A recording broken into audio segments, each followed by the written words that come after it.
Hello and welcome back to another video. My name is Sophia and I am a film and TV freelancer, and I am absolutely obsessed with all things personal finance. I'm 27 years old. I have recently hit 100k net worth and I consider myself pretty good with my budgeting and finance skills. And today I want to run through my budget for December and setting that up. I can't believe we're already in December. That blows my mind.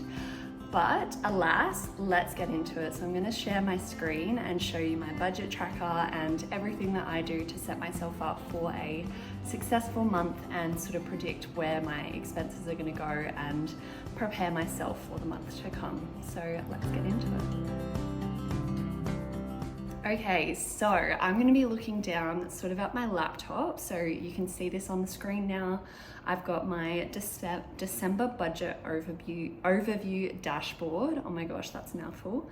So I'm going to take you into everything that I do each month and how I sort of tweak things each month as they come and what I predict in each sort of section.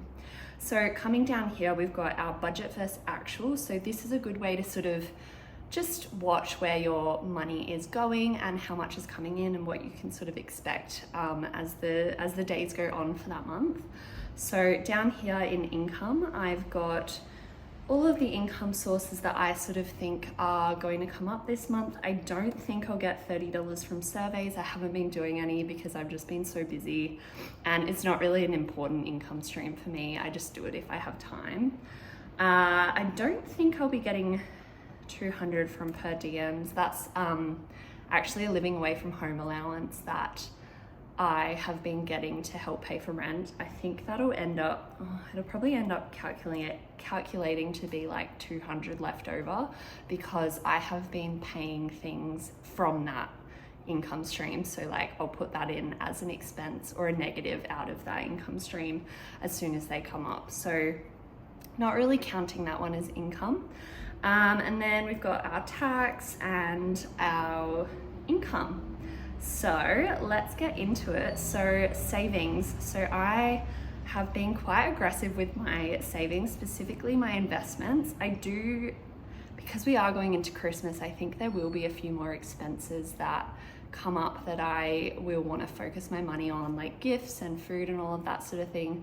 So I think I might just pull this down to $2,000 and try to invest $500 a week or about that much for the rest of the year. I think this means that I unfortunately won't hit my $20,000 investing goal for the year, but honestly, it was quite an ambitious goal and I'm really happy that I set it because it meant that I was working towards something bigger and something that was gonna really push me to increase my investments each and every month.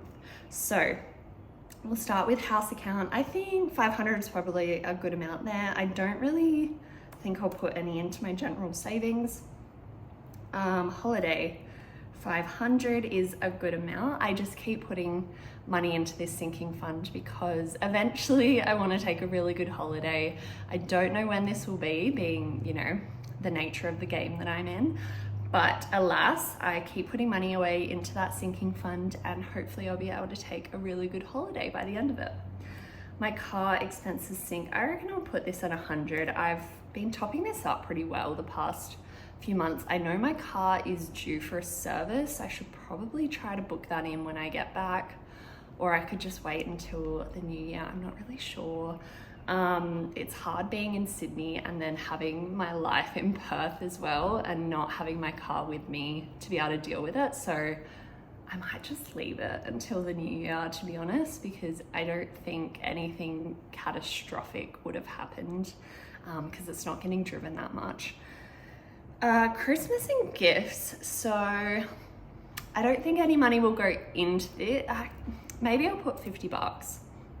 Health insurance, I don't actually need that sinking fund anymore. I think when I do I'm gonna do a video where I reset my entire budget tracker for a new year.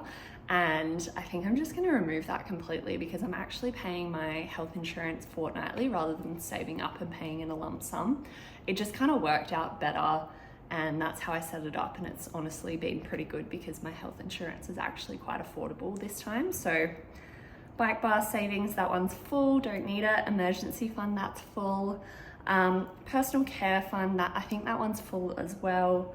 Car insurance sinking fund, I think that's full as well. So I'm capping off this year well.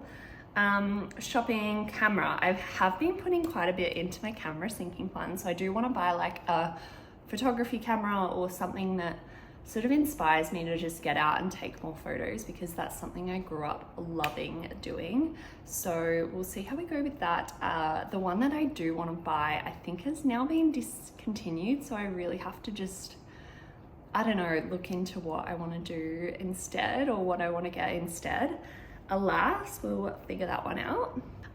Okay, next up, Sydney sinking fund. That's actually full at $100, so I mean $500. So I'm just gonna leave that as is for now. Bills. So these are just sort of my like flat bills. These don't really change. These are pre-filled. And so they should all remain pretty much the same, which is good. So we're only spending $1,037 on bills all in all, which is not too bad when you think about it, because the cost of living is insane. Fuel. I know I'm gonna have to fill up before well, probably this week to get to work, and then also before I drop my hire car back. And then when I'm in Perth, I imagine I'll have to fuel up maybe once over there. So I think I might actually bump this up to like 120. Groceries, actually, because I've been working a lot of night shoots, we've been getting dinner provided, and then there's food at the office to make lunch. So I actually haven't been buying that many groceries, which is like, I love it. It's so good.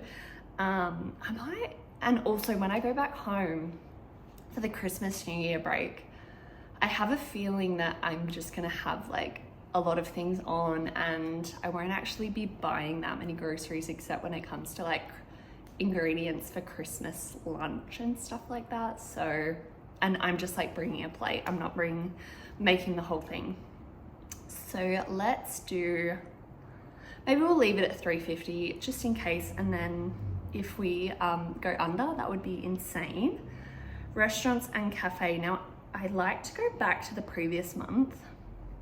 I spent 170 on restaurants and cafe last month, and I think this month will probably be a bit more, because I do plan on going out a little bit when I'm back in Perth and just like enjoying the time with friends and family and stuff, and going and having lunch and going to cafes and all of that, and things that I missed while I'm over here. So we're gonna give ourselves $200.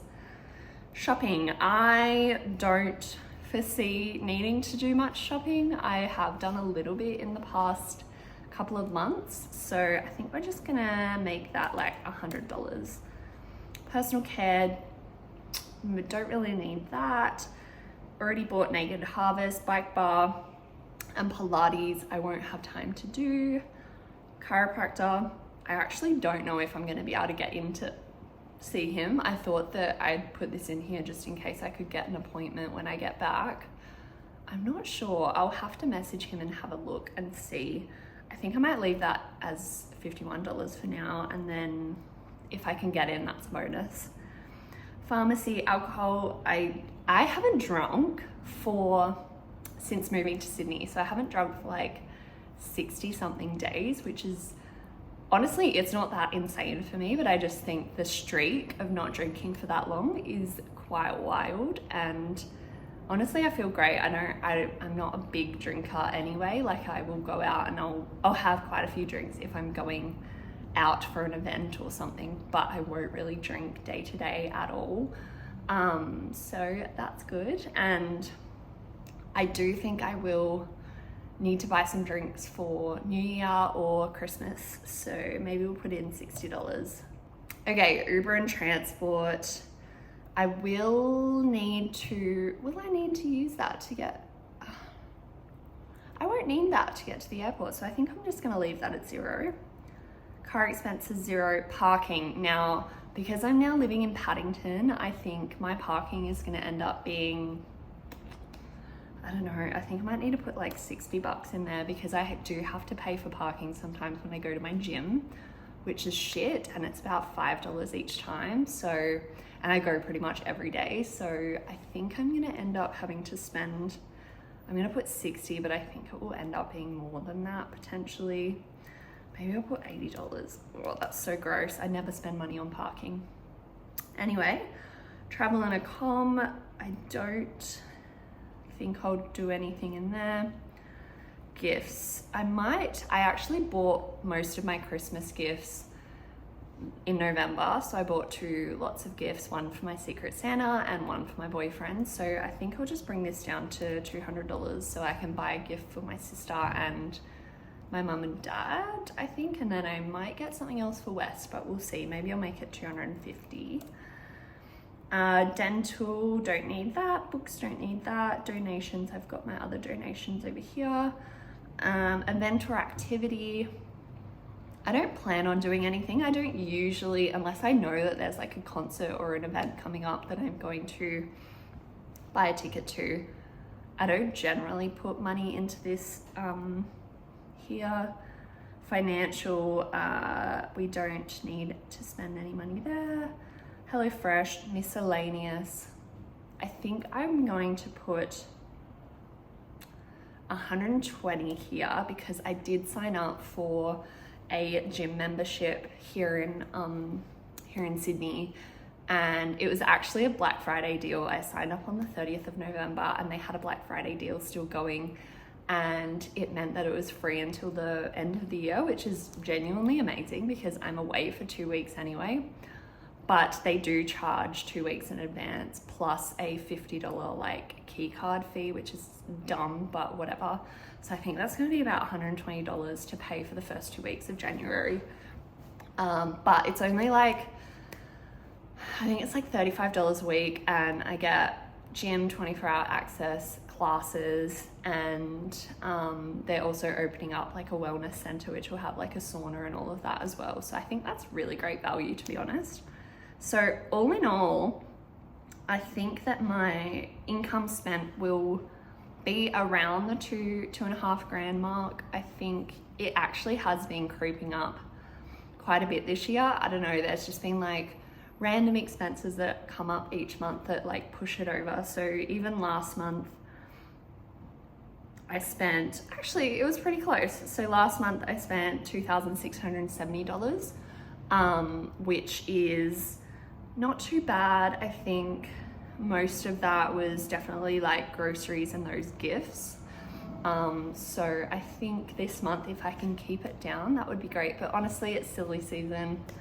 I'm excited to go home and hang out with friends and do fun things. So we'll see how we go with that. But all in all, I think my headspace when I come into budgeting for a month is being practical and not setting ridiculous expectations for yourself. Like, I think the way that I budget isn't the generic budgeting, like putting yourself into a box and making yourself only spend a certain amount. It's actually thinking about, where do I need to spend money this month and how can I make that fit within the budget that I have allocated or the amount of income that I have coming in. So I think all in all, it's less about restriction and more about just accommodating for what you need to do that month and making sure that you're not, you know, going over and spending in areas that you don't have to, and also that you're hitting your goals. So as long as I'm hitting my investment and savings goals, I plan to invest and save like $3,300 this month. As long as I'm hitting that, I honestly don't see why I can't have other expenses. Now, I am generally rather frugal, or, you know, I'm quite conscious of my spending. I'm not very frivolous. I don't just go out and buy a coffee all the time. But I think that is because I am so conscious of my finances. Like, I have such a deep understanding of where my money is going and what it's getting used for, that I just have a really natural, intuitive connection with where I need to spend and what I can, you know, save on in my budget. So yeah, so all in all, I think I am set up for December. I have my budget set aside, and I will, you know, do a recap on how this month went, because it is silly season. There probably are going to be some expenses that come up that I don't foresee, but the whole purpose of setting a budget is to be conscious of, you know, the income that you have coming in, be conscious of your goals for the month and where you want to spend your money, and also just have a really good idea of what things are looking like for the month, and so that you can go into that month intuitively knowing where you can and can't spend your money. And I think it's honestly the best thing to do to set yourself up for a really successful month. Anyway, thank you so much for watching. I really hope you enjoyed this video, and I hope that you know, set yourself your own little budget for the month and look at where you want to spend your money. I hope this helped someone, and I will pop the link to the budget spreadsheet that I use down below. It's not my own, it's just one that I bought off Etsy, and it is genuinely amazing. I've been using it for a couple of years now. And yeah, anyway, I will speak to you guys very soon in another video. Thanks so much. Bye.